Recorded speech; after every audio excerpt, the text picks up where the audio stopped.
I am so honored to be here with Rabbi Shmuel Reichman. I've known Rabbi Reichman for quite some time, and we've definitely had a lot of fun getting to know each other better and just doing what we love, which is really building relationships, adding value to Klal Yisrael, especially during these times. So we were planning some big things, and with the world the way it is, we're like, let's add value. We've got to do something because right now businesses are slowed down.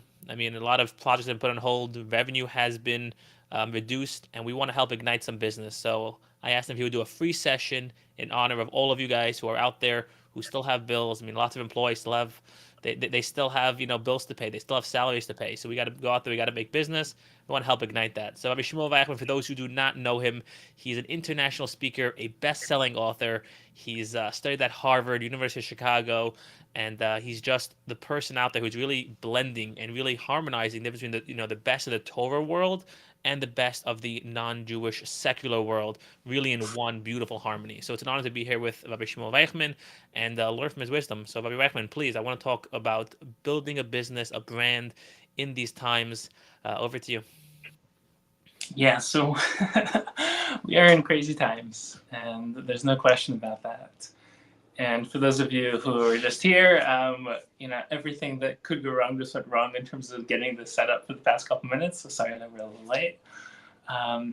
But if you study history, if you study stories, if you study the way that the hero's journey progresses, it's the unprecedented times, times of chaos and craziness where everything falls apart, that leaders are born, that businesses are born, that people pivot, that people figure out how to rise to the occasion, and that people essentially look back and say, that was the best thing that ever happened to me. And you can't really say it while it's happening, especially on a collective level. Like, you can't say what's happening right now is good, only because of the emotional insensitivity of people who are literally, we're not going to go into details of what's been happening, in the Jewish world in terms of the bad. The good is also unprecedented.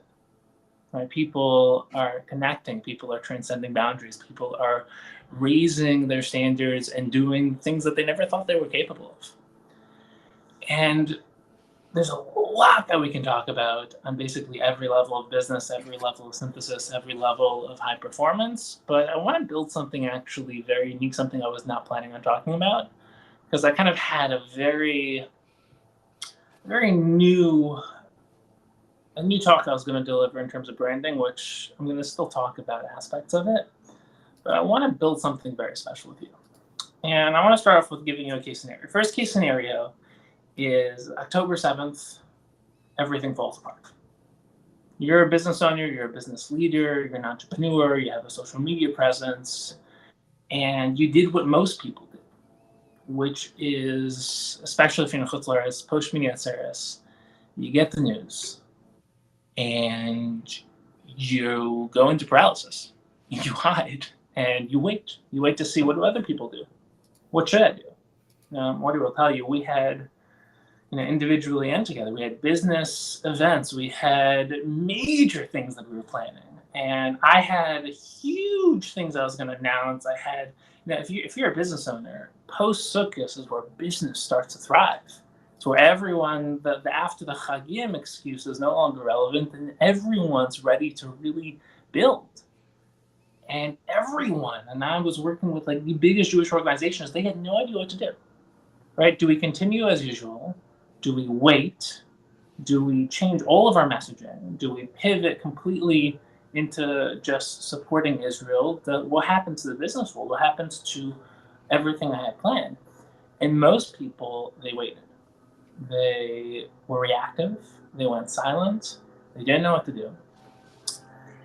And then there's another case scenario where someone immediately takes action, rises to the occasion, says, this is an opportunity to rebrand, to recommit my resources, my intentions, my focus, to support Klal Yisrael, to think about how I can help.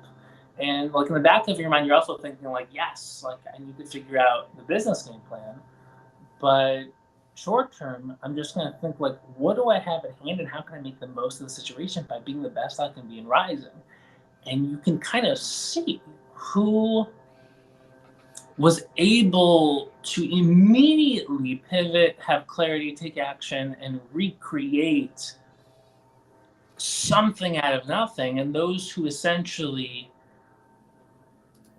just had no idea what to do and went on with business as usual and got major pushback. No one really cared about what they were doing. And people actually, as opposed to not just caring about what they're doing, were very upset with, like, how can you just go on business as usual when the Jewish people are facing what they're facing? And then there's the mass majority who were just in the middle.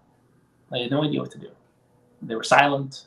They, like, a week in, did like a "We Support Israel" post that was like somewhat generic and somewhat like filtered because they just had no idea who they were in this situation because they had never experienced this before. And it's kind of like, it's very interesting because there are different ways of essentially responding to and living your life in many different case scenarios. Like, I'll give you another example. Someone is a teenager and has no idea what to do with their life. And everyone tells them, go to school, try and get a job. So they go to school. They don't like school. They don't do well in school. They memorize things that spit them back. They do well on tests. They do bad on tests, whatever it is. And they go to college. They don't go to college. And they essentially just cruise through the system, right? And they get a job that they don't really care about, that because, some family connection or someone told them you'll do well in this. And they get their job and they pay the bills, they get married, they have kids, they grow old, and they die. That's a boring story, right? You watch a movie, you read a novel, and it's exciting. The person goes on this incredible journey, self-exploration, self-discovery, finds their passion, finds their mission, changes the world, figures out how to do the impossible. Like, we love those stories. Then we go back to our normal lives, right? Take that same person who goes to school and says that, like, what's the purpose of this? Like, the purpose of this is not to educate me and help me become the best I can be. It's to just give me a credential so I can get a job. But why do I want that job? Oh, that job gives me security so I can pay the bills. And why do I want to pay the bills? So I can survive? No, I actually have this amazing idea inside of me that I'm going to go pursue. No one understands the idea because it's never been done before. That's okay. I'll figure it out. And they go on this skill building discovery journey where they become all they can be. They express everything they can express. They create everything they create. They build a vibrant marriage based on a shared mission. They build a family around that. They go on an incredible journey of never ending growth, mind expansion, spiritual experience. They connect to themselves, to their families, to the community, to Hashem. They build the ultimate lives. They build a vibrant brand, business, presence, reputation. They change the world. They make millions, billions of dollars on the journey, because that's what happens when you go on this journey. And they never give up, even though no one believed in them, and they went through years, maybe even a decade, of having no proof of concept and no actual external expression of success when they were the only one who understood it. Now, it's the same person. One person essentially just kind of went on autopilot and was a zombie living out an unthoughtful life, and the other person went on the most extraordinary journey, living the hero's journey, living the Avram Avinu journey, going into the unknown, becoming everything they can be. And it's like, what was the difference? The difference wasn't in potential. The difference was in decision. And no one is being taught to go on that journey because no one believes they can. And the question is, why don't you believe you can? So it's like, there are turning points in everyone's life. There are turning points in history. And right now we're experiencing a turning point in history. We're experiencing a turning point in people's lives. Like, leaders are being born right now. Leaders are being, I don't want to say it, but leaders are dying right now. Because there's easy leadership, which is I take what's known and I follow, and I just rise up the ranks. And then there's, no one knows the right decision. How do I decide how to live my life in uncharted waters? And that's what we're experiencing. And it's fascinating because I'm seeing leaders who are literally disappearing. And I'm seeing leaders who are being born. And the question is, where are you on that? And it's hard because there are different types of situations you can find yourself in. Are you a solo entrepreneur? Are you a small business owner? Are you in the corporate world? Are you an employee? Do you kind of risk your reputation and your job? Do you take a stand? At this point, it's kind of too late, and yet it's not. And the reason why it's not kind of too late is because people remember how you respond in these types of times. As in, everyone's going to remember Harvard. Like it's fascinating. Memory is very short. People forget very quickly. What the elite university system essentially revealed themselves to be. There are aspects of that that are going to go right back to normal in 3 months. But people remember specific things that stood out and that will never go back under the subconscious kind of asleep mode. And Harvard, that represents the prestigious institutions of America, what they did, no one's going to forget that, because it's not like, CUNY or kind of one random college that no one knows about. It's Harvard.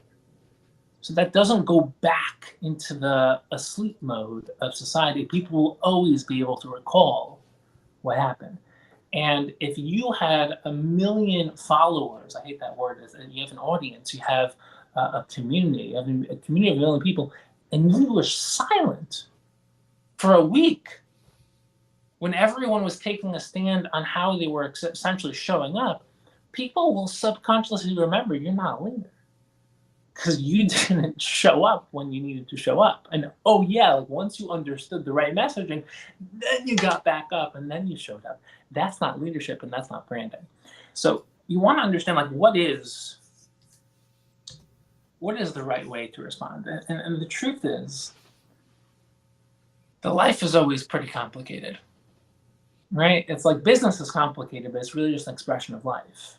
In life, you're not just a simple human being trying to grow. You have your spiritual aspect of life, you have your intellectual growth, you have your emotional well-being, you have your physical health, you have your relationships, you have your leadership role, your impact, your way of creating a parnasa, making a living, you have the sense of purpose that you have.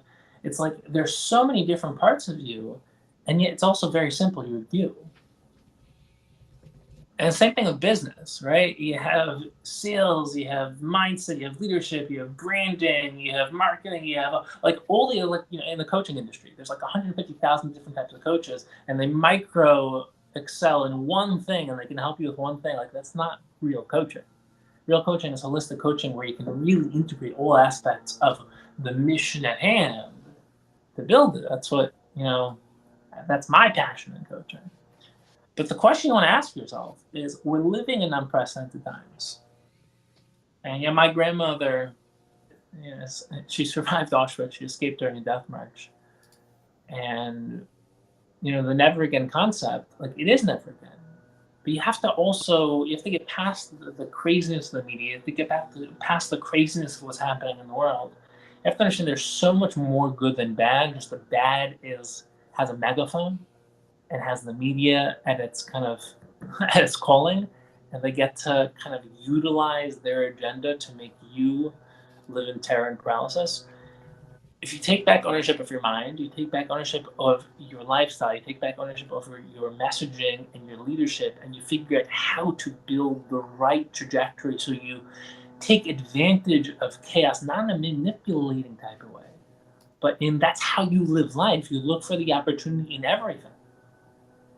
Right? And it's there are people who are leaders and positive, and they've become extremely negative and pessimistic, even though they don't want to be. And it kind of drips out because they don't know how to manage the content they take in. They don't know how to manage their mindset. They don't know how to manage their environment, because if you don't learn how to, you become the result of your environment. So the question is like this. We want to stay positive. We want to stay focused. But what I want to do in the few minutes we have, and then we'll do some Q&A, is I want to talk about the magic of building a $1 billion brand. And if you understand why the whole world of business, marketing, branding, social media, the whole landscape has changed in the past 5 years. And on a micro level, the past month has been fascinating for the Jewish world to see kind of new leaders being born, old leaders kind of disappearing. It's been very interesting. But it still is just a representation of what's been happening for the past 5 years. The whole world has been changing. And, I am kind of an interesting example of that. As in, for those of you who don't know my story, I'll give you just a little bit of my story. The classic version of the two ways to live life for the past 100 years has been enter the workforce, find what you're good at, what you can survive at doing, so you can pay the bills and essentially kind of coast through life. And then the other version is build relationships, build a business, get some good clients, build a referral system, and kind of thrive in that network. And then you have people who want to go on a mission and change the world, people who love Torah, people who want to inspire, and they can't because they don't have the business skills and they essentially don't have time to get a job because they want to go into impact.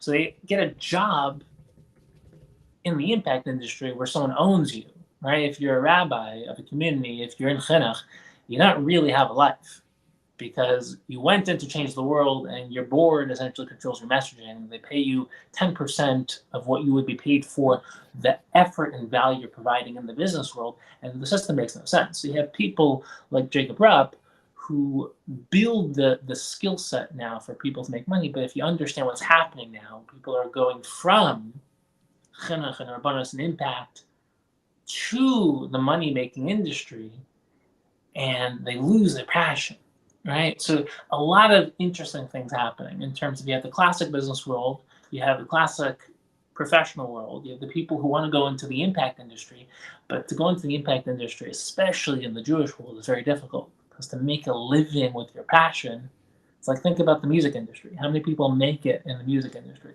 Like the 0.001%, and everyone else struggles. So the question is, how do you build this? How do you build a system where you do what you love, you become the best you can be, you get paid an amazing amount so that you can do what you want to do, but you stay focused on the mission, not on the money, because the money is always just the enabler for the mission. And it's the same thing in small business, same thing in the corporate world, same thing in solo entrepreneurs, is every person I coach, the question is always, what do you really want to do with your life? And how do you support that? And the way you support that is by providing tremendous value to others. But the question is, are you making money doing what you love, or are you making money in order to do what you love? And if you're making money in order to do what you love, how are you making the money? Are you making the money selling out, doing what you hate? Or are you figuring out a hierarchy model where you're building a brilliant life? And that was my struggle. Now I was, 17, 18. I was going through these near-death experiences, and I had no idea what I wanted to do with my life. I never had to question that because no one does. Kind of going to the system. And I was 17 or 18, kind of just passing out and kind of literally thinking that I was going to die on a daily basis. I had something called vasovagal, where it would just make you lose consciousness, and I didn't know what it was. No one knew what it was, and I thought I was dying. So I started to really think about life, and then I went on this journey of if I don't know how much longer I'm going to be here in this world, I might as well make the most of my life that I have left. And I started to delve into all aspects of Torah and all aspects of wisdom and ideas. And I want to change the world. I want to inspire people. But everyone told me the same thing. You're insane. Like you were pre-med I was pre-med when I started college, and I dropped it to change the world. And everyone told me the same thing. Like you're going to fail because you have no way of making a living. And I said, I'll figure it out. And they said, no one has figured it out. Like no one in the Jewish world has ever made money doing trying to change the world. You make money in business, or you go into chinuch where you can't pay the bills, or you go into the corporate world, or you're going to become a professional, and you gotta essentially follow some path. And I said, no, right? You gotta build the path. So what I did was I wanted to synthesize the Rosh Hashiva model with their Jonathan Sacks global impact model, with their Jordan Peterson thought leadership model, with the Tony Robbins kind of Charlie Harari public speaking, the Les Brown's ability to inspire an audience at the highest level. But I wanted to build a business to support it. So I used Brendan Burchard as a business model. And if you think about the concept of where branding and business is going nowadays, the whole system is changing, and most people are 20 years behind. So this is the classic referral system. The classic referral system is You have an idea, you have a business, a small business, solo business, whatever it is, you have no clients. So you don't know if you're good, and no one knows if you're good. So you gotta work with somebody. So you start with your family, you start with your friends, you do it for free, you do it for kind of like somewhat free. You get a referral system where either they can give you testimonials or they can refer you to their clients once they trust you and see that you're actually competent. And then you have kind of like the classic classroom model referral system. So if you're a teacher in a classroom, you have 20 students. If you're a business in a classic referral system, you have a very small network, right? You go to networking conferences, you build your referral network. If you learn how to build a brand and a global audience and a presence on social media, imagine having like what's the limit to most people's businesses is that they have such a small referral system that they kind of get clients slowly dripping in because people hear about them through word of mouth. So that means that 20 people know you and those 20 people can kind of spread the word. Now imagine if 10,000 people knew you. Imagine if 100,000 people knew you. Imagine if 1,000,000 people knew you and loved you. And we happily refer you. So you've transcended the classic referral system and now you have an infinite referral network. Right? So imagine building a system that I've built that you can use for any business model. And the business model is very simple. Okay.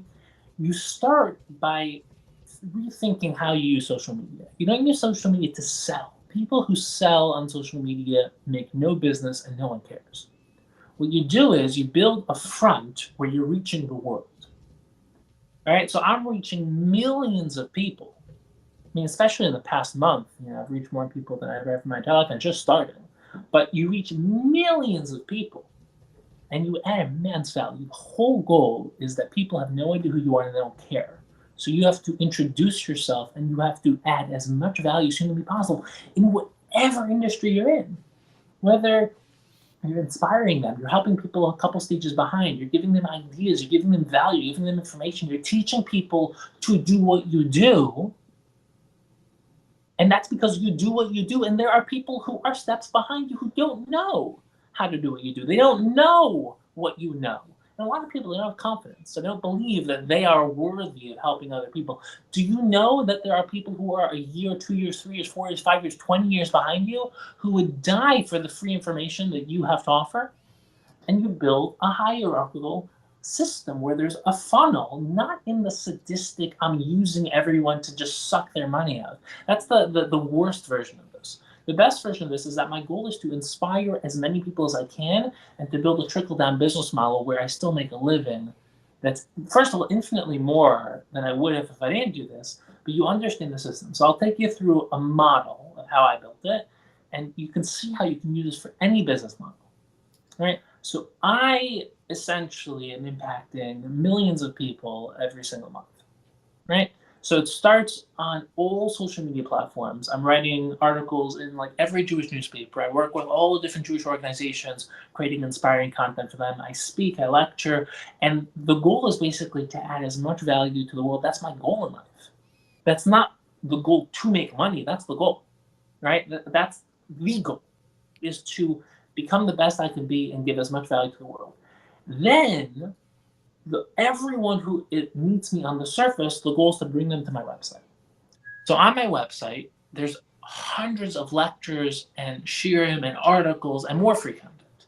And then there's the classic opt-in model, where you give them a higher level of free value for free, and you get their email. And now you build a relationship with them. Right? So now I have millions of people, hundreds of thousands of people who are engaging in your content. You have thousands of people who actually want more. Right? And then that's what made my book a bestseller. That's what made my book the #1, the book of the year for my publisher, is because when you have that many people who you're engaging with and adding value, they're going to want to buy in. Right? So the book is the simplest buy-in is $30 and it changes your life. It takes you on a year-long journey through the depth of Torah, through the weekly parsha, and it changes people's lives. And it's a natural referral system because people who get it love it and want to share it with their friends. But once you have a community, people are going to buy your products. But you have a hierarchy of products. You look at Apple, right? Apple doesn't just have one product. They have 10 layers, 10 levels for every product. So they have the iPhone, they have the iPad, they have the Mac, right? But there's also levels within each one so that people can buy in at their level. So if you look at my business model, you have the book. People who like the book will want to buy in more, right? So you have my master classes, Self Mastery Academy to help you live your best life, Speaking Mastery to help you become a public speaker. But those cost more, so people are not going to buy those originally. But once they're getting enough value and recognize that Rabbi Reichman just wants to help me, he can change my life. For every $100 I spend, he gives me $10,000 of value. Of course, I'll go to the next level. And then people will want more. So then there's my coaching consulting part, which, yes, there's a self development component, but it's to help people really build this type of life where you're making as much money as possible, doing what you love, becoming the best you can be, building a business around your vision, whether you're a small business owner, or whether you're trying to build your leadership skills, whether you're trying to build your own coaching business on the same model, or whether you're trying to position yourself as a speaker and figure out how to live your impact. There are ways to do it. There's a science to it. There's an art, which is how you're going to do it, but there's a science, as in there's a methodology. And then that leads to the speaking industry, right? The more that you become impactful, the more people want to bring you in to have an impact. So that's when people will bring you in to be a speaker. And there's not as much money in the Jewish world, in the speaking industry. In the corporate world, in the business world, there's a lot more. And now you have a thriving business model where you have, you're impacting the world. You have a book. You have online courses. It leads to coaching. It leads to speaking. And my next step is I'm building a mastermind where that's kind of building a community-oriented aspect of this. And I'm also juggling this with all the millions of other things that I'm doing. But you understand how simple this is. Everything I just mentioned, the online presence, the book, the master classes, the consulting coaching, the public speaking, and the mastermind, it's the same thing, just in different formats. And that's a multi-million-dollar business model. And if you build a business, let's say you're a small business owner. So you want to think about how to do the same thing. You want to build an audience where you're adding massive value, being genuine, being real, and bringing them in to the next stages of the things you offer, to think about what your products are, how you can offer different. If you have one product, it's simple. You have a simple funnel, you create a massive online presence, bring people to your product. But you want to start thinking about how to build your presence, how to add as much value as possible, how to build your brand and public presence, and how to really expand your offering and your product line. And the truth is that branding really comes down to a very simple thing. What do people experience when they interact with you? We're going to think about when you show up in the world. People think of branding as how do I sell? How do I essentially create a funnel? That's not branding. That's sales. That's marketing. Branding is who do I want to show up as in the world? How I want my company to show up in the world so people have a certain idea and feeling and experience when they interact with it. When you think about Nike, when you think about Apple, when you think about Starbucks, something unconscious comes up when you think about those products, when you think about those brands. And that, like, for me, my brand, an easy way is thinking like 3 words. My brand is think, feel, grow.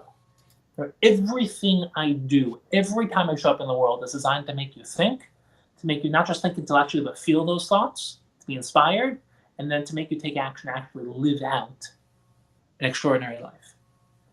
And that's everything I do, whether it's in all aspects of speaking, of Torah, of impact, of philosophy and psychology and business and the corporate world. Like, everything I do is built on that premise. I want to go as deep as possible. I want to make you experience those ideas, and I want to make you practically live them out so that you're going on all dimensions.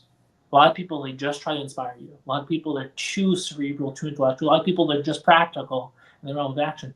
If you synergize them, you build something extraordinary in every aspect of life. It's true in Torah, it's true in business, it's true in relationships, it's true in health, it's true in everything. And when you understand that, the key to branding is storytelling. Right? I started off just telling you stories. I told you all these different case scenarios. There are people that show up and rise to the occasion. There are people that are in paralysis. There are people that kind of just coast through life getting a job and never thinking. There are people who go on the hero's journey, the Avram Avinu's Lech Lecha journey. There are people. I told you my story. Like, why am I telling you stories? Because the essence of life is storytelling. right? Storytelling is a process, it's a journey. There's a beginning, there's a struggle, there's a solution, but it's an ongoing process. Storytelling is life. A lot of people, they don't understand the power of storytelling. I've been telling a story to the world every single day for the past 5 years on a public forum. And you ask, like, why do I have a public presence? I'm half the age of people that are trying to do what I'm doing. What's the secret? The secret is that social media is not real relative to reality, but it's as real as it gets as the next level to reality.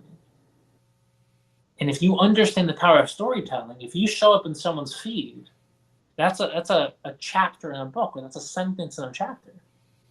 The next time they see you, that's the next sentence in the chapter. If you assume they haven't seen your previous post, then you're just showing up as a random instant information data point. But if all of your posts are connected and you're slowly expressing an infinite idea, because you are so beyond a LinkedIn post, who you are, why you do what you do, the value you have to offer, but you're not beyond an ongoing journey of self-expression, which is the nature. Even a book is too small to contain who you are. So if you understand what storytelling is, it's taking data points, connecting them together, and expressing them to something infinitely beyond the finite expression. The story carries people into the world of imagination. It takes people into the vision of what they can become. So every post I do is designed to take people out of the present into an idea of what they can be, and to subliminally interconnect with everything I've been posting. And I post every single day for years. So there are people who have been going on a genuine journey through me with themselves. That's a story. An adventure film, but it's not unidimensional because you do it through the story you want to tell. So for me, I'm in every world, right? I'm in every layer of Torah, like halacha, gemara, marbiyin, machshava, musar. I'm in every world of wisdom, in the world of philosophy, psychology, science, mathematics. I'm in the world of business. I believe in exercising every single day. I believe in marriage. I believe in having children and raising a family. I believe in building a thriving life and having an impact. It's very complex, so there's no limit to the story I can tell. And everything, if you study what I do, everything's a story. It wasn't my skill set at first. At first, I was just a philosopher. So I just share ideas, like become the best you can be, actualize your potential, your challenges will bring out the best of you. But no one cares about that because it's data. So if you tell people, like someone in Israel right now is on the front lines, and his brother in arms, brother right next to him, got killed right in front of his eyes. And his whole life shattered and it fell apart. And he was literally just broken. He thought that he would never, ever live to see tomorrow because what's the point? The best friend just died, but then something just came inside of him.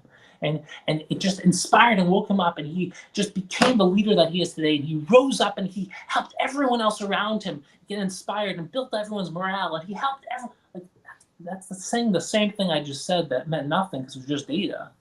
And it brings it to life. And a lot of philosophers, brilliant minds, they don't do storytelling because it's too expressed. They don't know how to live in the realm of emotion and action and expression. A lot of people who live in the realm of storytelling, they're not philosophers. So their storytelling is meaningless because they just tell stories. But if you learn the art of taking who you are, sharing it with the world, taking them on a journey to further your journey as you grow along the way, that's how you build a business. And that's a solo entrepreneur version. You just scale it for a small business, and you scale it further for a corporate business.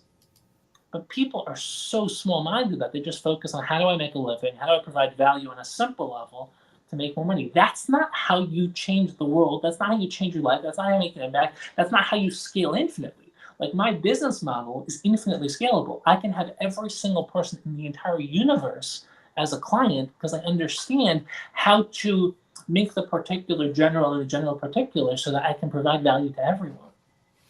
You have to think about how to do the same way.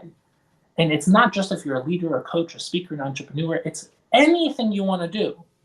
You think about where you are, where you want to be, how you're going to get there, which is why the fundamentals to doing this is self-development. The only way you go on a journey of making more money is to become more valuable. Not more valuable in a financial sense, but more valuable is in becoming more of you. You have to discover who you are. You have to really, the first success event that Morty ran, I kind of gave the foundation of this type of journey. There are 5 basic steps. We're not going to go into them. We're going to go to Q&A in just a minute. But the 5 basic steps of mastery is you have to have a vision for your life. A vision that is so big that you can spend the rest of your life going there. A lot of people have no vision. So they are just kind of like being just flown in the air by whoever, whatever, whenever, because they don't know who they are, why they are, what they're doing.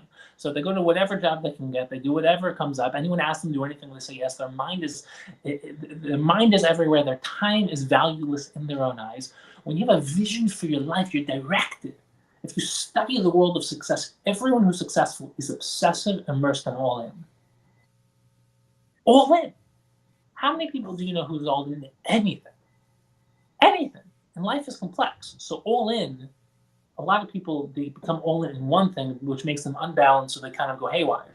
All in means I'm all in into life. I'm awake. Like right now, for the past 3.5 weeks, a lot of people got woken up. How many people are going to go back to sleep? How many people are going to forget the pictures they saw that woke them up to, wow, life is incredibly valuable, and I would never want that to happen to me. What am I doing with my life? A lot of people have been crying, have been awoke kind of existentially to like the fragileness of life. The biggest gift, almost every great person I've ever met has had a near-death experience because it wakes them up to the meaning of life. And if they don't, they've been woken up by someone else having been woken up. And most people go back to sleep. The people that don't go back to sleep, that live their whole life at the highest level. And the thing you want to ask yourself is, how can I go on the most incredible journey of all time? And you need the confidence to give yourself permission to do it. The starting point is a vision. The only way you can clarify your vision is if you have a sense of purpose, which is, why am I in this world? Right? What is the vision? It's so inspiring to say I have goals. How do you create your goals? You clarify your purpose. How do you clarify your purpose? You get more self-aware. So the first stage is vision. The way you get your vision, you have a purpose to that vision. The way you clarify your purpose is you go behind the purpose and say, who am I?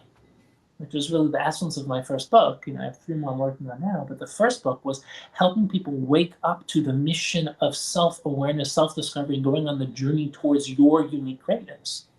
I'm not going to get into all the Torah ideas behind that, but it's the essence of the Torah journey of life, of Abraham's journey, of Lech Lecha, is to go on a lifelong journey of discovering your purpose. The only way you can do that is, number 4, you build the right environment, which means you have to get rid of all the people in your life that are bringing you down, all the people in your life that are negative, pessimistic, small-minded.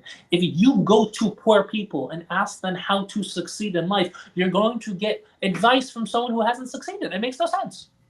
Right? You have to surround yourself with, it's like poor people, they're reactive, they're small-minded, they don't take risks, they don't believe it's possible to succeed, they have to justify their own existence by convincing themselves that money is bad, they're kind of self-deprecating, they don't really have vision because they don't allow themselves to get out of the kind of bubble they live in. So it's an echo chamber of smallness.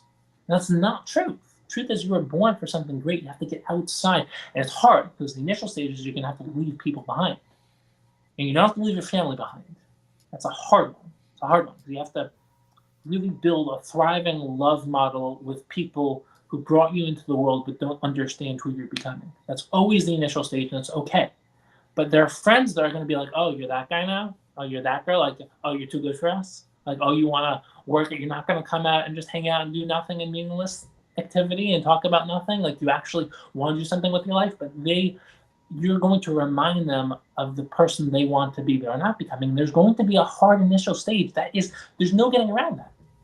But you also need to now build an infinite internal environment of positivity and momentum and visionary mindset. You have to get outside all the people around you, within you, that are going to knock you down. You have an amazing business idea. Who do you think you are? What have you ever done? When have you ever made more than 50K per year, 100K per year, 200K per year? You cannot do this. You've never done this. You don't have what it takes. You're a failure. You've always been a failure. You're always going to be a failure. Stop it. Right? That's your Yitzhahara. That's your lower self convincing you to crush who you're supposed to become. And the next step, and this is the most important, 99 out of 100 people, and I can tell you this without hesitation and without nuance. 99 out of 100 people who go on this journey become egotistical maniacs.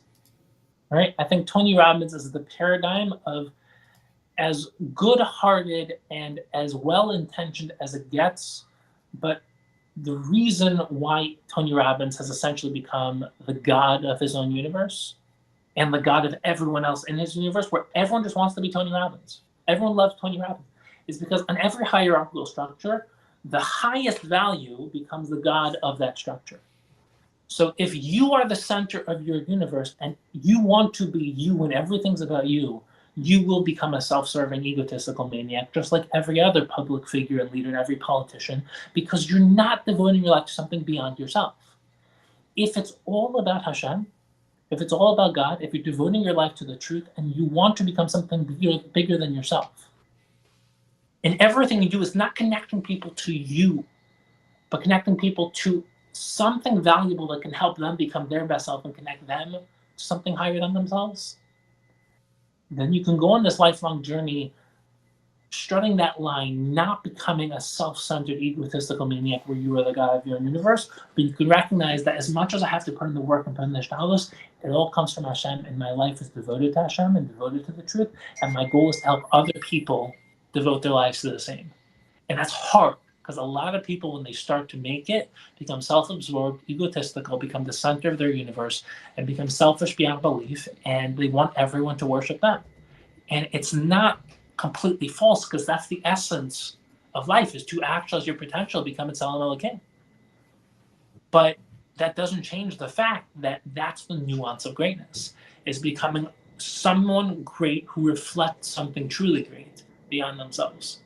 And if you can do that, you can live the most amazing life. So the way, in just a nutshell, we covered a lot, and this is just the tip of the iceberg. We can go on for literally 100 more hours. But the tip of the iceberg is you want to go on a journey of becoming everything you can be. You want to start expressing that in the public forum by taking people on a journey of adding value. You want to do it in a genuine way, in a real way. You want to use social media in a way that's as genuine and real as possible, while recognizing that the meta universe of the kind of the digital world is not actual reality. It's one level removed. But it takes people into reality, because then they get to essentially come into your universe, and then you can build a relationship with them. Then you can add value. Then you can provide your service. You can provide your product. You can do whatever it is that adds the business component, which will support the real fundamental question, which is, why are you here? Like, what do you want to do with your life? And I speak to wealthy people who have no idea how to answer that question. They figured out how to add value so they can build a thriving $1 million business. They don't know who they are, why they are, what they're doing, and they're so empty inside. But they smile, they get respect, they climb up the social ladder, and it's enough for them to kind of like bury the real questions. And here's the truth. If you have $1 billion, it's a reflection of who you are. So the more wealthy you become, the more you can express that into the world and impact. But people who are wealthy are not brilliant, focused, and driven in the mind realm. They usually support people who are. And people who are driven and focused usually haven't figured out the money game, so they can't actually fund their own mission. So they end up having to get supported by someone else who now controls the mission. If you can become someone on a mission who's wealthy, you can do anything. And that's the key, is synthesizing that. So the way you build your audience is you become so valuable by becoming so great, by devoting your life to becoming everything you can become. And then you figure out how to expand that by adding value to other people's lives. Now, I spent every day for literally the past decade studying this to figure out how to master the art of every stage of this process, because there's many stages. There's building your audience, there's carrying your audience through a journey, there's going on the journey yourself, there's adding tremendous value, there's building the business model, there's building the presence, there's building the brand, there's sales, there's marketing, there's all these things. I've done all of this myself. A lot of people have 100 different people to do each one of these micro roles because they just assume they can't do it. You can. Once you can do it, you can scale it. Once you can scale it, you can essentially expand what you're doing on an individual level to build a small business, a bigger business, a company, a brand, a global presence. And you can literally, there's no stopping what you can do. But it's building the fundamentals and then expanding. So for anyone who's interested in this, you can always reach out to me. I'm always happy to help. I'm kind of like, my coaching business is getting to the point where I can't take on that many clients anymore. So I'm kind of building the mastermind to build a global community around this. But the real goal is always simple: become the best you can be, help other people do the same, and build a business to support that vision, which is, you're not selling out who you are to make money, but for example, like the things I actually love doing, inspiring people, changing the world, impacting, I don't make any money doing that, right? I make money doing things that I still love, right? The coaching, the impact, the consulting, the business side of things, speaking in the corporate world, I love that, but it's on the hierarchy, it's one level lower. So I'm not selling my passion. I'm selling what I love to do and a level of the passion to really do what I want to do. And if you can figure out how to do that on a micro individual level, you can then build a team presence around that, where you can really build a business that has everything that needs to become a representation of something that people love what they do, they love who they are, they love what they're becoming, they love what they're contributing, they're making a lot of money doing it, they're living an extraordinary life of impact. And I'll just leave off with two things. I'll go Q&A. Number one is, a lot of people will always be inspired and they'll kind of say, yeah, but that's not for me. Right? Like, I'm not like you. I'm not inspiring. I'm not brilliant. I can't. So first of all, I'm not brilliant. I'm just someone who's worked every single day, all day, doing what I love. And that's the key. Is I was never gifted. I was never special. I was never different. What I was is someone who built the confidence to go all in with capital all, capital N. And you can do that too. That's not special. That's just focused willpower. Number two is, the key is to understand that you have, however vulnerable you are on your own level of confidence and identity, there are people who are years behind you. There are people in idea-based industries you can consult. On mentoring aspect, you can mentor people behind you. On product level development, on business development, there's so many levels to a business. So there's the product you actually sell, there's a service you provide, and then there's the fact that there are so many people who want to be doing what you're doing. So there is the component of the circular component of everyone who a coach wants to inspire people to become a coach. Everyone who's a consultant consults people to become consultants. Yes, but you have to recognize that you need to become the one who's beyond that, who's actually being someone substantive, doing something, and then building that model. Because otherwise, there is an MLM problem in every industry, which is a circular, self-dependent, meaningless part of the industry. Because if everyone who's successful on LinkedIn monetizes helping other people become successful on LinkedIn, then there's an industry called being successful on LinkedIn that becomes kind of a money funnel. But what's the purpose? If there's nothing outside of LinkedIn, like you're not actually doing something with your success on LinkedIn, then it becomes problematic. But if you build something real with your life, and then you figure out how to help other people build that as well, it's an amazing model. So it's a brilliant hierarchical structure where it infinitely runs down, where then you empower other people to do the same, and you start getting coaching and consulting from people 3 years ahead of you, from people 3 steps ahead of you, where you can stop thinking small. How do I pay the bills? How do I build a successful business where things are kind of running? To how do I scale this to 3 times, 10 times, 100 times in the next 50 years? And that's thinking big. So what I think is the biggest takeaway is that we're living in unprecedented times. Everything's falling apart around us. Breakdown is the necessary prerequisite for growth. You want to build muscle, you break it down. You have to rip your muscles apart. You want to build your business muscle, you have to break it apart. If you think you're perfect, you can't become more. You just go on autopilot. When you realize, oh my gosh, like, I don't know what to do, that's great. So now you learn, now you figure it out. And then you say, okay, what else did I think I had it all figured out, and now I realize I don't? Am I a real leader? Do I have a vision? Do I know how to inspire my audience, my employees? Do I know how to essentially climb the ladder of my life while helping other people do it as well? Or am I just self-focused, trying to figure out how to be successful, but not actually wanting to help people? How many people in the business world play the, like, yeah, add value, get value, but they just want to get value? Like, you can say it, But unless you actually want to help people, and the only way to help people is to help yourself by becoming the best you can be, you're going to say the right things and you'll never see difference. So the key right now is recognizing that there are disruptors in every industry who actively disrupt. The whole world's been disrupted. It's brilliant. And it's the biggest gift. Disruption, like think about for anyone who's actually been like on my journey, I've 10x'd everything in the past 3.5 weeks because I've been like, in terms of, I went to YU, then I got smicha, then I got a master's in Jewish thought, I got a master's in educational psychology, I got a master's from the University of Chicago in philosophy and religion. I went to Harvard, studied literature and religion. I'm getting a PhD at the University of Chicago, which is worthless, which I might just end up dropping. I got certified as a coach by Tony Robbins. I've been building the foundation to change the world on a global level. I've slowly been kind of laying out different things. And the past 2.5 weeks was like I made a split decision. Matzeh Shmini Atzeres.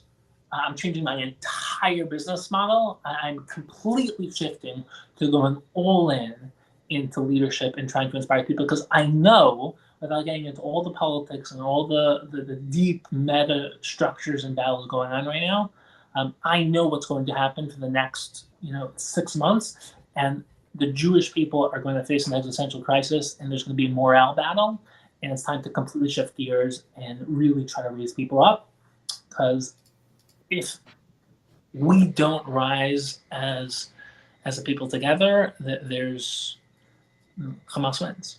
Right? That's their whole goal. The whole goal is to kill a micro. 1,400 people is nothing. People die every single day, but that's Klal Yisrael. It's everything. So for us, like Klal Yisrael is murdered, right? So 1,400 people quantitatively is nothing, but every single member of Klal Yisrael felt that they were attacked, because that's what the Jewish people are. And if we don't figure out how to rise up and become more unified and to become more visionary, like 15 million people were the most successful people in Jewish history, in the world, because that's what happens when you have a visionary entity. Is that quantity doesn't matter, quality matters. But we have to learn how to take advantage of the fact that we are one people. So you have hashkafic differences, you have all these things, all that's been put aside for 3 weeks. And you see what happens when people come together. The question is what's going to happen in 3 months from now, and a year from now, without getting into Israel's internal conflict for the past couple months. So everything connects: business, psychology, religion, family, health, mental health, everything connects. And the moment that you fragment something, you limit it. So if you think that you're a business owner and then you go home to your family, you're a business owner and then you support Israel, you're a business owner and your business is going to struggle, and your impact for Israel is going to struggle, and your family is going to struggle, because that's not life. You cut off an arm from a body, it dies. You take a leaf off a tree, it withers. If you disconnect pieces of your life from the other pieces in your life, not only is that not true, but everything suffers. The moment you integrate the pieces together, everything not only works, it becomes something infinitely greater than the sum of its parts. It becomes something incredibly greater than it would have been. So the key right now is to get focused, to say, if I've been passive, how do I get active? Because there's basically a generic branding talk that we can do in the future when it doesn't, like right now it doesn't make sense to talk about the generics, because for the next couple of months, the only thing people are really going to care about in the Jewish world, in the world around you, is what's going on in current events. And people who don't know how to ride the waves of time, who have like, I learned this in school, I implement this here, this is the advice I got, this is what I implement, they fail, because in most times life is kind of normal, so you can kind of not be a thinking person and just kind of coast. But if you don't know how to ride the waves of what's actually happening in real time, and then apply infinite timeless wisdom to what's happening in time, you're not going to be able to actually grow and become what you could become. So this talk was nothing compared to what we had planned. We planned for everyone to be thriving, for the world to be thriving, for no one to be suffering, for Klal Yisrael not to be facing such anti-Semitism, and for no member of Klal Yisrael to have to experience what happened just a couple weeks ago. But that's not life. Life is taking whatever happens and making the best of it. And if you have that mentality, which very few people unfortunately do have nowadays. But if you have the mentality, there is literally nothing that you can't do, and that's not important. What's important is what do you want to do? And when you know what you want to do, you're unstoppable. So we'll now transition to some Q&A, but a lot there for you to think about. Shmuel, there is so much there. Thank you so much for saying that. And there's just a couple things that I want to touch upon. I mean, Albert Einstein has a famous quote that says, "In the middle of difficulty lies opportunity." And it's those who can really take advantage of that opportunity that we're presented with that will thrive. And not just in a time of war, which we're going through right now. Even think about COVID. Some companies were completely destroyed by COVID, while others thrived, and it was the most successful time they've ever had because they were able to adapt and innovate and stay ahead during these crazy times. Right now, we're going through something unprecedented. COVID is unprecedented. But what makes a business really powerful is the ability to thrive in these times of chaos because your competition is not. So this is your chance. This is where leaders are born. Leaders are born when the pressure is applied. And this is what you're doing. You're rising up to the challenge. The reason why you've had 10 times more views or 100 times more views as you have because you're rising up to the challenge while most people are sitting uncertain and frightened and they don't know what to do. You're taking this opportunity. And that's why you're really riding that ahead. And I think all of us can. Depending on no matter what business you're in, you need to think about how can you adapt and write your own story. It doesn't matter. You don't have to do it in the leadership side, but write your story. What do you want your narrative to be? What do you want people to think about you, see you, associate you with, and create that brand? But right now, during these times, this is when it's formed. The Great Depression gave rise to the most successful companies in the world. You know, when the real estate market crashed in '07, '08, '09, the most successful people in the world are born next. They capitalize on those opportunities. So in these dark, uncertain times, there's a tremendous opportunity. The question is who is going to capitalize on those and who will just sit back and just wait and not take advantage of it. And I think you're capitalizing it 100%. I think that's a big thing I want to emphasize here is how can you make the most of the situation? How can you rise up to the challenge? How can you position yourself as a leader, as someone who's not only surviving this, but actually, you know, increasing your revenue, growing your business, doing the unthinkable, and doing business when no one thinks it's possible to do business. Show them it's possible. Be that leader that leads by example, not by waiting for everyone else to lead. And I think most people right now are just kind of waiting for everyone else to start again, and then just follow. So the question is, do you want to be the follower and wait for everyone else's, which may be 6 months, 8 months, a year, who knows? Or will you be that leader? Will you be that one who steps up uncomfortably in the uncharted territory and take action? I just wanted to add that. 100%. So I'll add one more thing, which is fascinating because I'm not going to name the big Jewish organizations, but I've been talking to a lot of big Jewish organizations in terms of their branding, their messaging, how they're navigating this. And in the business world, there's basically there's three ways of approaching it, and without getting this right, you're going to always fail. So there are people who are fully focused on just being good, helping other people.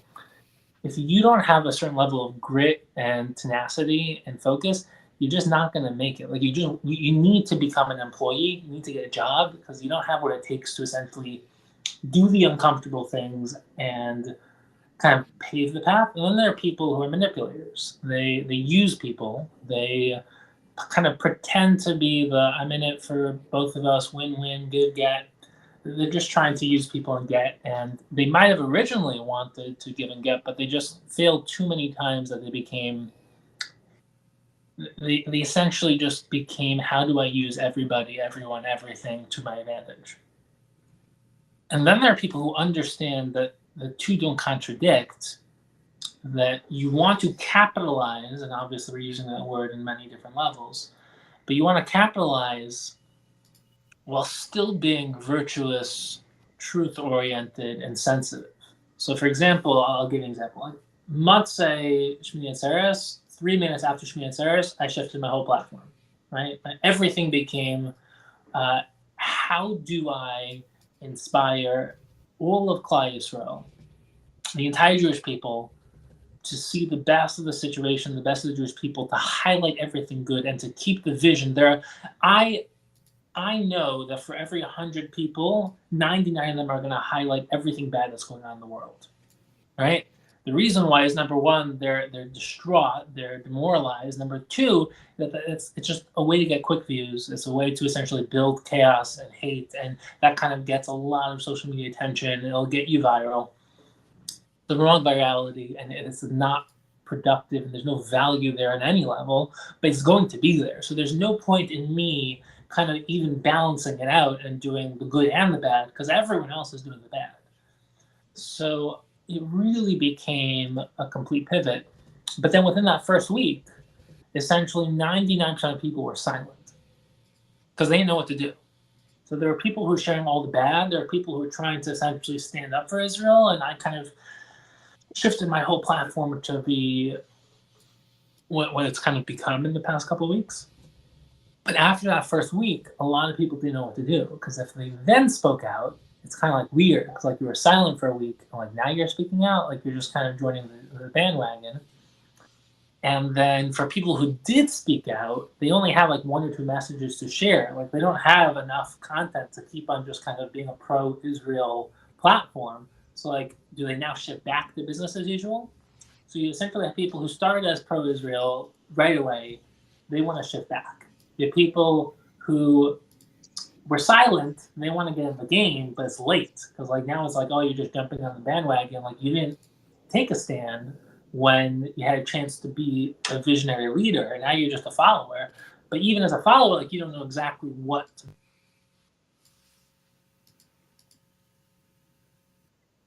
right? It's not very clear in terms of how to navigate that, right? And then in terms of people who went on business as usual, they got pushback, because if you're just a normal business guy, if you're a normal businesswoman, politics is politics. This is not politics, right? Like I'm a business, so like I'm not getting involved in politics. So they kind of just went this business as usual. They got major pushback because no one cared about what event you had, about what product you're putting out, about your dumb LinkedIn advice. Because right now that's what it is, dumb LinkedIn advice. No one cares, but they didn't know that, because they like, this is, no one ever experienced a type of situation where no one cared about both. Usually politics is separate.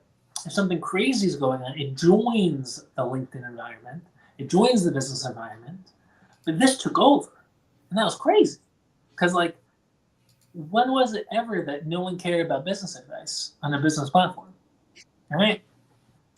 So then they were in like a really difficult situation. Like you do your best post and it gets like 30 impressions and half a like, and you're like, oh my gosh, like I don't know what I'm doing. Like I don't know what I'm doing to pay the bills. I don't know what I'm doing to, kind of, my whole business model is broken. And then like everyone's pivoting, because the people who started pro-Israel, they want to go back to business as usual.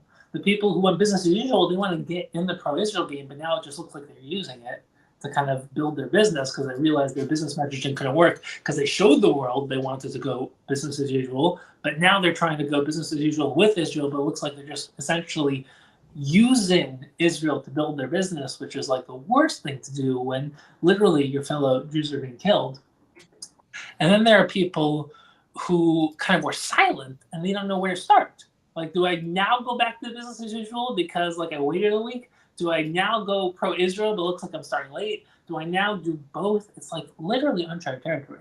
So the key, and this is just giving people advice on how storytelling works and how these things work, is the only way you can ever show up in the world is as a genuine person. If you show up as someone who's 3 levels thought out and fake, no one buys it. No one buys it. And it does so much damage to you, and that's the brand building, is who are you? How do people see you? And you can't live reactively, you live expressively. But the goal is to express who you really are. Most people don't know, so they don't know how to show up in the world. All right, the reason why I'm literally one person who just showed up in the world every day and built a global audience is because I view it as showing up in the world, not a business strategy. It's not like a, kind of type it in and just send it to my future clients. It's, I'm building a genuine relationship by adding as much value with everyone in the world as I can. And what that means is you have to be sensitive to who's on the other end. The people on the other end are the people who are experiencing just what you're experiencing. They're nervous. They're scared. They're seeing a rise in anti-Semitism. They don't know what they're doing with their business. They don't know what they're doing with their growth. They don't know how they're going to pay the bills. They don't know what they're doing with their clients. They don't know what they're doing with their employees. So if you are fake and you pretend like you have it figured out, everyone knows you don't have it figured out, and everyone knows that you're being fake, and they just stop trusting you because you're being fake. So you want to understand that the best trajectory possible would have been first 2 weeks, the only thing you talk about is Israel. Because it's the only thing people care about. It's the only thing you should care about. It's the only thing on people's mind. And everyone knows that there's also business that needs to be taken care of, but you slowly and subtly add in the business component into the story, which means that you don't go from Israel to business. You go from Israel to Israel's our focus, and we need to still make a living. So there needs to be a slow, gradual evolution of the messaging, of the sensitivity, of the trajectory.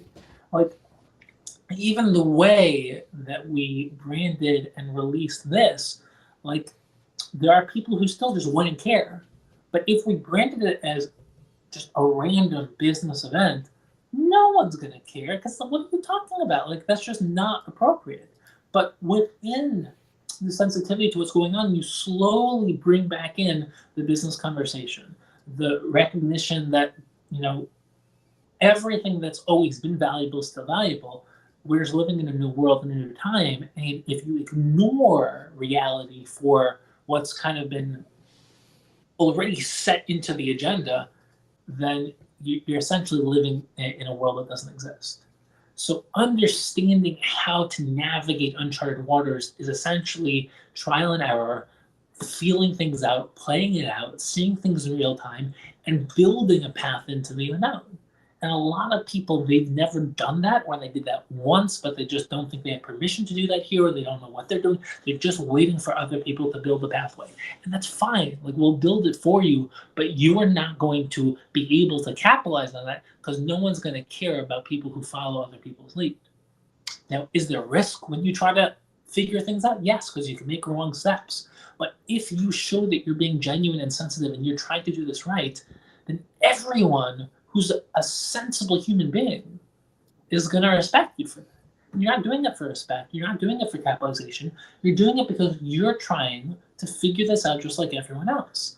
But if you become artificial, if you become fake, if you become a follower, if you don't have any real sense of being genuine, then public platforms are just going to essentially model your own character flaws. As in, there's no getting around. The best actors are still actors, and everyone can see through actors. So real acting is public expression that genuinely expresses who you are. And fake acting is, I am one person, I show up in the world as another person. And you can fool a couple people, you can make a couple dollars, it just won't last. And everyone gets figured out eventually. So understanding this is just a micro expression of a much bigger paradigm of what social media is actually a showcasing of something very important. I mean, listen, the one thing that we've never spoken about, and that really no one speaks about, Jordan Peterson speaks about this a little bit, that social media is a new science. It's a new world. It's a new form of communication, of social structure, of business. And the rules and what it is and what it isn't, how it should be used, how it shouldn't be used, how to use it well, how to not, essentially becomes so consumed, obsessed, and absorbed and reactive, and to lose your holding and footing in the real world because you're so lost in that world and it's not even know what it is yet. It's a fascinating thing that we're going to essentially figure out over the next couple decades. But this was a great way of highlighting the different ways you could have, should have, and some did react to something like this. And anyone who's active should be also learning, as in you should be seeing how to grow as someone who's a public expressor and doing it in a more genuine, real way, because that's, on a financial perspective, that's the only way you build a business model using this. On a moral perspective, like, that's how you figure out how to not be a manipulator and to use social media as an expression of truth as opposed to living a fragmented, like I have my real life and I have my kind of fake social media manipulation life, which, like, by the way, not to be pessimistic, but a lot of people do that in general. Like they have their internal life and then they have the way they interact with people, which is essentially another way of showing up as a fake person. So I think that capitalizing on this is not an expression of having a faulty value system. It's just if you're doing it for the right reasons, then everything becomes just an equation of how to do things right, which I think is a very, very important thing. Because a lot of people, they can just post about Israel because they think it'll help them, monetize, it'll help them kind of build their following. And that's, I can't think of anything more corrupt than that, even though like that's business as usual in the business world. Business is known for that type of thing. So being someone who people see like that's a genuine person, like that person really means what they say, that's probably the most valuable thing you can attain in the business world. Amazing. I completely agree. Now we do have a couple questions, so I just wanted to let's bring them up. So one person said, could you share some examples of how brands have successfully navigated the delicate balance between staying true to the business and supporting that and being empathetic to everything going on in the world? Have you seen any examples of people doing this exceptionally well who maybe are able to balance that where they're, still being empathetic, but they're also still, being able to continue their business? What are your thoughts? So it basically is the question of the day, because you look at Hillfold, you look at what I'm doing on my platform, we're still at the point where it's very, very, very heavy, right? So like people are dying every day, and how long this war is going to be, the implications, why it's happening, who kind of brought it about, all these things are still kind of playing out. So people are still like things are escalating in terms of campuses, in terms of anti-Semitism, in terms of like Israel safety, in terms of, so we're not yet at the point where things are transitioning back down. So this is still the data collection point where you're figuring out exactly how to do this right. And I think that any public expression that doesn't show any sensitivity of real time is like either you're living in a different world or you scheduled this 4 weeks ago. And both of those are problematic. Like that shouldn't, I'm saying like I've been kind of playing out in terms of like how to, if I want to just even inspire people with a very deep, powerful business tip, like it won't resonate. And not even talking about like a business, like trying to bring in a future client. Not gonna like it won't resonate because people are like, but has this helped me with what's going on, like my current struggle with Israel? Like, if you're not Israel centered, then I'm talking about people who are in the Jewish business world. Like, if you're in the regular business world, then like as long as people know that you stand with Israel and you kind of like expressed your values, and because a lot of you should also be, if you're not in the Jewish business world, you should be seeing how other people are showing up, so you know their value system. Right? It's a scary time. Like I was just flying out. My sister got married on Monday. My brother-in-law got married on Tuesday. I'm flying in the airport, and a lot of interactions in the airport, and like you don't know, are people tired? Are they having a bad day, or are they kind of projecting all of what they're experiencing on their social media platforms and whatever brainwashing they're getting from whatever propaganda systems they're getting onto you, and essentially like it's a weird time to be alive. As in like this isn't Paris, which is like that borderline. You're not living in Turkey. Like this is New York. This is Chicago, and like the world's getting interesting, right? So it's like there is no business as usual because there is no usual because we're essentially figuring out it's not even uncharted waters. We're figuring out where we are, is in everything what's going on. So we're still in the interface, the intersection, that transition stage of essentially building the new norm, which is you still need to have a norm for when things are not normal. You still have to figure out your protocol for the stage of the disruption period, as in building stability within the chaos. And I think that it's become very clear that if you're not sensitive to real time, then you become second tier, no matter what.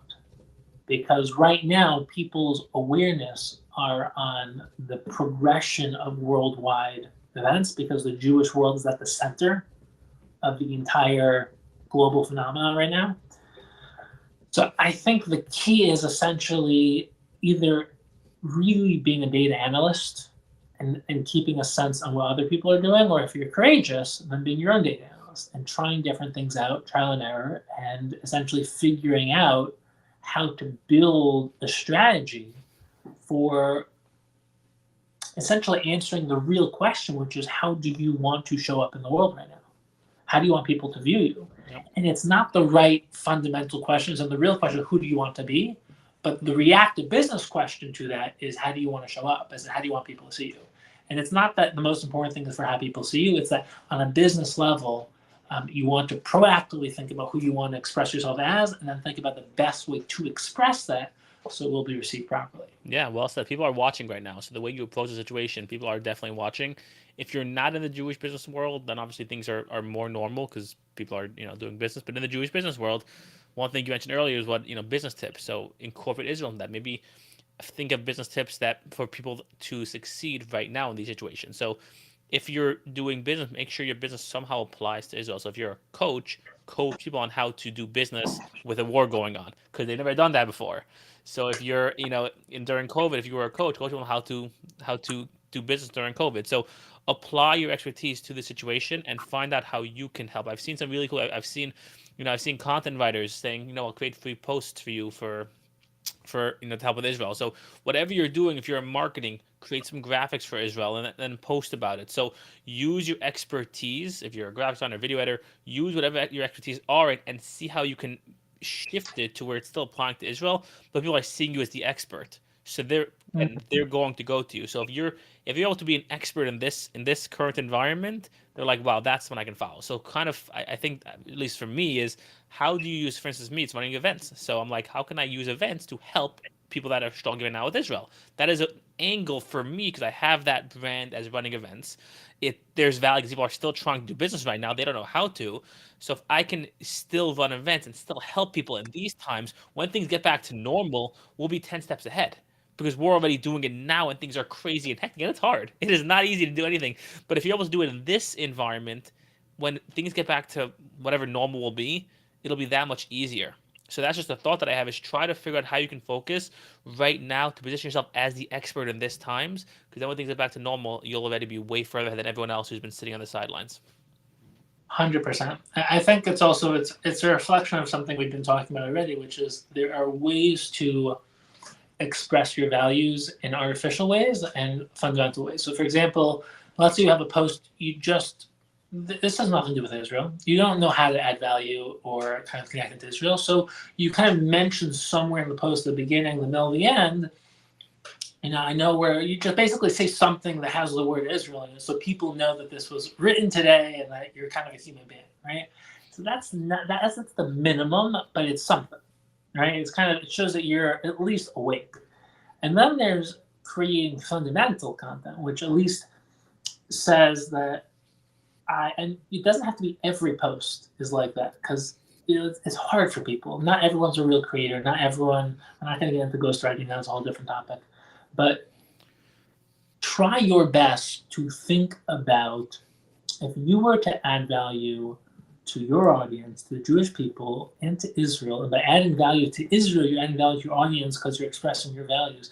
If people see that your value system is constructed in such a way that you genuinely care about people, you care about the Jewish people, you care about what's going on, and you show it, you don't just say it. So like how you show up in the world expresses that, as opposed to just kind of like putting in and we all support Israel so that people just see that and they're like, oh, okay, like it says so much more when people see the effort. And I think failing forward is probably the best way to become a real leader and to exponentially grow whatever it is that you're growing is you don't have to have the answers, but you have to try. And if you don't try, that says so much more about you. Like silence is louder than people screaming on the streets supporting whatever they support. 100%. It's a powerful thing to realize. I completely agree. And then just we do have a couple more questions here. Um, do you have any thoughts? Because right now we're talking a lot about writing their story. So this question over here is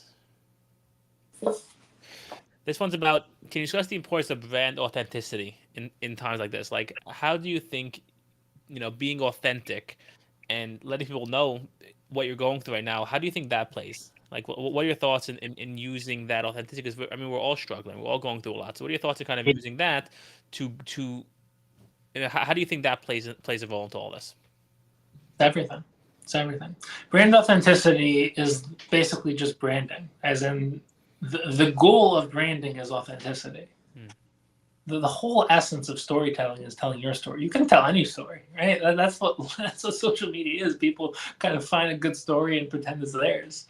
Um, but the goal of life is to write your story, is to become a real version of you, which is a journey. And then not to say everything. That's the art. The art is that people don't know how to express the story. Some people are so, there are people who don't know their story is and they're not self-aware, they're not going on a journey. Then there are people who are very self-aware, but then they're very, very cautious of being vulnerable. So they kind of craft a completely constructed, kind of touched up, very, very robotic expression, even when they're trying to be genuine. They just don't know how. Like they're just like so scared of being rejected. They're so scared of being seen. And there are people who have no filter. So they say everything. It's like that's what marriage is. Marriage is the one medium where they'll not fully see you, but they can see you as intimately, deeply, and really as any human being can possibly see. That's the whole goal of marriage.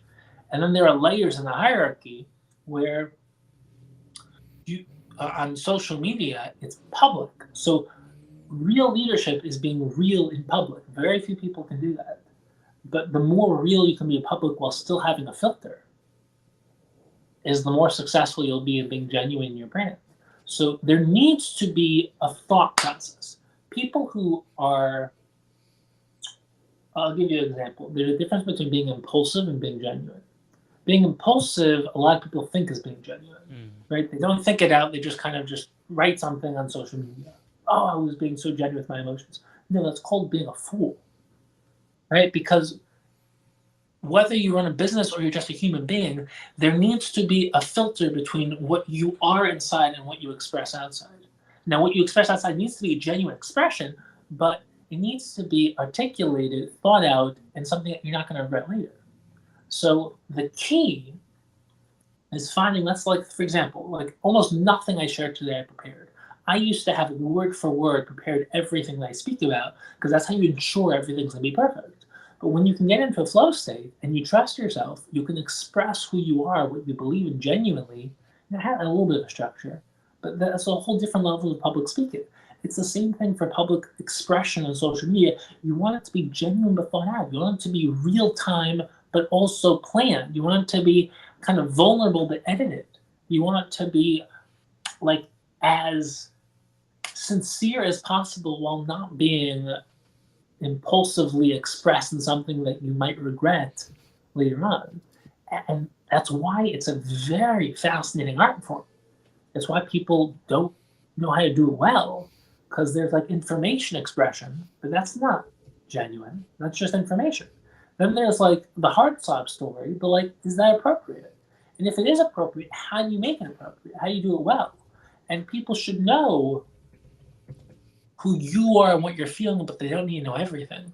So the filtration process of expressing who you are, what you believe, what you're experiencing, things that are actually happening in a way that it will resonate and have an impact and not be a therapy session is the art form of public expression in general, whether you're a public speaker, whether you're writing a book, an article, or whether you're doing a post on social media. And a lot of social media is designed to be self-idolization, to get attention, to kind of for people to be obsessed with you. When the goal becomes to add value, it becomes a whole different question. And the goal of building a brand is adding as much value to humanly possible through the medium of self-expression, especially if you're a solo entrepreneur. If you're a business, a small business, It's the same thing. If you're the CEO and you're representing yourself as a CEO, you're kind of a solo entrepreneur in that role. If you're the actual business entity, you're typing, but you're kind of representing the brand itself, then you talk about the collective representation of your value system as a brand, as a business, as a business entity. But it's the principles don't change. It's just the different formulations of expression change based on what's being represented. That's what branding is. It's how do I create the desired goal by being the most valuable, genuine expressor as I can. Like that's what Coca-Cola does so well. That's what Apple does so well, is they know how to create a meta experience that particular entity represents something infinitely beyond the particular entity. And you don't buy Apple for the particular device as much as you want to buy into Apple because you believe in what they're providing. And it's true if you're a single person, if you're a small business, if you're a big business, if you're a group of people. Like it just changes on scale, not in principle. So it is the art form, and there's a science to it, and you have to make sure that the major things that balance the science and the art. The science is the articulation, the thought out, the editing process. And the art is making sure it's still as genuine and real as possible. A lot of people lose one within the other. They say, I can't do the science, it takes away the art. Or they say, I can't do the art, I have to make sure everything's controlled. And if you're one without the other, you can pay the bills, but you're not going to thrive because no one cares. Completely agree. Last question. We spoke a lot about adding value, and you get paid your value. The more value you become, the more you'll be able to earn and make. What are some tips, just real quick? What are some tips you have for someone who wants to add more value right now, and obviously potentially make more money? What are some tips for someone watching? Is like, how can I add value? Where can I add value? Any thoughts? Any suggestions on maybe ideas that can help people add more value to the world, to their business owners, to their consumers, to their clients, potential referral partners? How can they add more value, become more valuable right now? So there's a couple things. The right now is a little bit artificial, only because here's the key to the adding value and the becoming more valuable. There are very few people who become genuinely valuable. And the reason why is because you have to start out recognizing that it's a delayed gratification process. To become valuable, you have to do skill development, right? Yeah, if you want to become a great public speaker, you have to become brilliant, great orator. You have to get into a flow state. You have to not be kind of like this, where you're reading notes and you're choppy. Like you have to understand the art form. But you also then have to do substance. So even just public expression has like 25,000 different subtleties that by the time you can add value on a public stage, you've been practicing for 10 years. Same thing for basketball. You want to join the NBA, you don't decide, I'm going to become more valuable. You spend your life immersed. You want to become a great engineer, you want to become a great entrepreneur. It's not that you have it, do not have it. It's the recognizing the talents, the things that come easy. That's great. So that's a starting point. You then need to immerse yourself in the development of talent. And then you need to sharpen it up with skill development, which are the things that don't come easy, the things you might not like. Like for me, I have built a global brand, a global business. I reach millions of people. I have a thriving, best-selling book. I have master classes. I have a coaching business. I'm building a mastermind soon. I have a, big speaking career. But the business side of everything I do did not come naturally to me. For me, I'm more of a thinker where I can sit 18 hours a day by myself in a room and I'm fine. Like I love that life. Just write, just kind of speak from. So to build the entrepreneurial part of my life took years of I hate this. I'm getting good at it, but I hate it. And then something finally I passed that threshold where not only did I become great at it and love it, but I recognized how it synergized and transformed everything that I already thought I loved.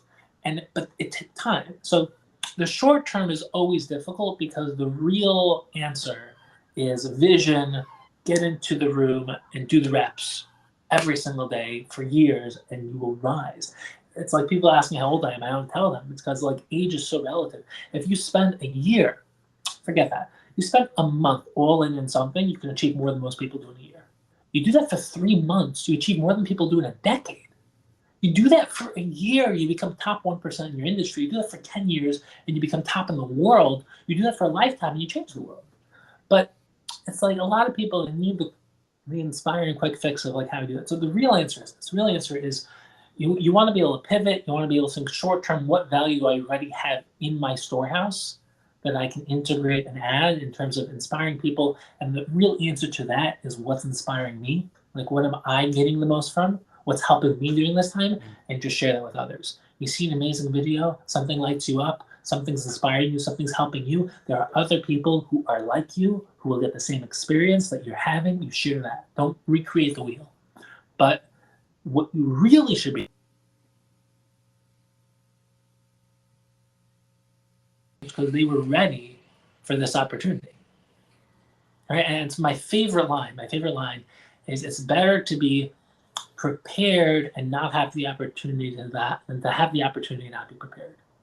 And I was prepared for what was happening. And we're not getting into all of the deeper philosophical, spiritual, political things going on in the world right now, where like I've been like what I show to the world like is always kind of like 5 years behind where I am. Right? In terms of like I'm not kind of like just giving everything I got. There's a stage of recognizing when to share what, when to do what, and how to achieve the lifetime vision I have on the public front. And the people who don't know how to do that, they kind of rise and fall with the waves. Like they don't know what they're doing. They're just trying their best. So the key is to be like to have a vision and to live your life in line with that vision, and then to be spontaneous enough to kind of take advantage of everything that comes up along the way and to do your best with what you have. And it requires vulnerability in terms of being able to get out of your comfort zone and to do something you've never done before. But if you do what you've always done, you'll be who you've always been, you'll get what you've always got, and you'll experience what you've always experienced. And everyone I've ever met, and that's every role model that you have included, they want to be more. The only way to become more is to become a fool in the journey to greatness. There are a lot of people who had a stage of massive success and they don't know how to pivot outside of that one thing they're good at, because if I'm a leader in my industry, how can I start at zero in something else? Everyone's gonna look at me like a loser, like a fool, like ridiculous. Like, I'll just stay in my comfort zone because that's what I'm good at. That's where people fail, and that's where people essentially experience 3 years of exponential growth, like a minor stage of growth, and they monetize that for the rest of their life. I see it in every industry. There are Rabbanim who had 3 years of mastery of Torah, but then they started getting sure, they started getting responsibilities, started building a family, started having to deal with politics, and they just kind of give the same share for 50 years because they don't have time to become everything they can become. They have time to express what they once became. Not greatness. It's good. It's adding value. But it's the same thing in business. It's like you don't want to stabilize. You want to stabilize growth. You want to build a muscle structure so that you can handle progress. And a lot of people, they just want to figure it out and then just kind of coast. It's a model. You can do that, but you're not going to be happy. You're not going to be fulfilled. You're not going to challenge yourself. You're not going to grow. And people around you are not going to enjoy working with you because that's not what life is. Life is you have so little time here, and yet you have so much time here. You have so little time relative to the grand scheme of things, but you have so much time to go on the greatest journey possible. And business is one piece of the puzzle, and it's an important piece. And if you don't figure out the money component of your life, everything else will fall apart. But it's the same thing if you don't figure out the health part of your life, everything else will. It's the same thing if you don't figure out the marriage part of your life, everything else will fall apart. It's the same thing if you don't figure out the spiritual part of your life, everything's gonna fall apart. It's the same thing if you don't figure out, like, everything is important. Building a hierarchy is important too. But the key is really thinking on two levels. How can I make the most of what I have in front of me? How can I add the most value right now? But how do I get inspired to also go back to kind of, the workshop, so to speak, and invest in the future so that I will be well equipped to always have more value to offer? And that's really the key on every level of analysis, to building a great life and to building a life of truth. Amazing. Well said. And I'll just touch on one last point because we are way over time. You said that you've been preparing for this for years. And I like that. Since I've known you 2 years ago, we've been discussing things like this. You've been preparing and immersing yourself for this. Obviously, there's no way you could have known. But when that opportunity present themselves, you were prepared. You were ready because you've been immersed in this. You've been living this and you've been preparing for years to essentially add value. So something that's happened, you didn't have to go scramble like, how do I add value? You've been preparing for this without even knowing it. You didn't know this was going to happen, but you've been essentially preparing yourself, your brand, your audience, your social media profiles, your messaging to prepare for this.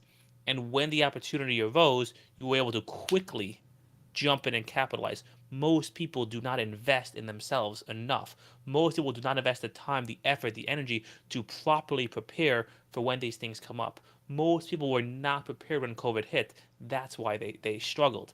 The ones who were able to be prepared because they've been investing in themselves, they've been growing, they've been learning, they've been innovating, they were able to thrive. I think that is the key difference. And that I think just at the end, the final point is I think the differentiator between those who are really thriving right now, such as yourself and Hillel Fold and many others, and those who are like, oh my gosh, I don't know what to do, because they haven't been preparing for this. They have not been investing in themselves enough to be ready for and to take advantage of what's going on in that opportunity. Well said. Well said. And I think the most important thing is not to prepare yourself for the unexpected, but to go on the journey to genuinely try to become all that you can become. And then when the unexpected comes, you'll have the internal infrastructure, the mindset, the courage, and the confidence to handle it. Because it's not like once COVID hits, like, let's prepare for the next COVID. It's that you start to realize that there are leaders who rise during chaos, and there are basically leaders who hide during chaos because they're people who can handle the kind of day to day, I prepared for this, I know how to handle it. And there are people who build the ability to actually engage with taking the present world into an unknown future. Amazing. And, But given and also when you've invested in yourself enough, it becomes easier, right?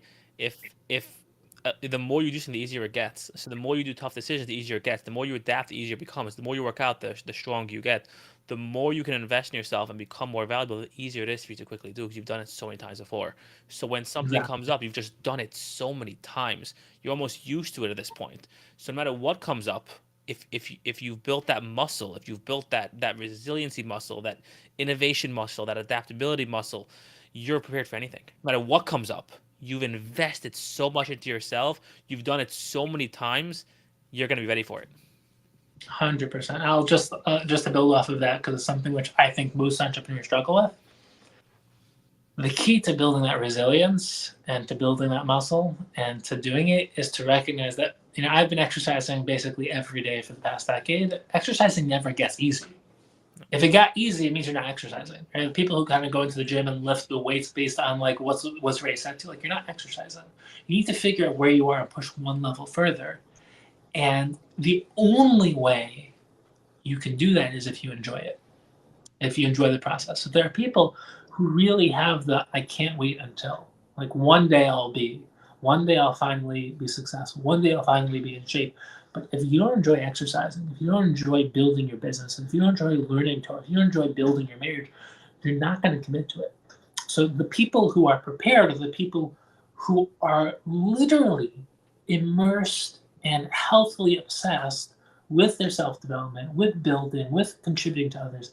And you want to find that balance of the thing that you're drawn to and the willpower to push forward. So you want the magnetic pull, the excitement, and you want to build the discipline, the grit, the willpower to push forward.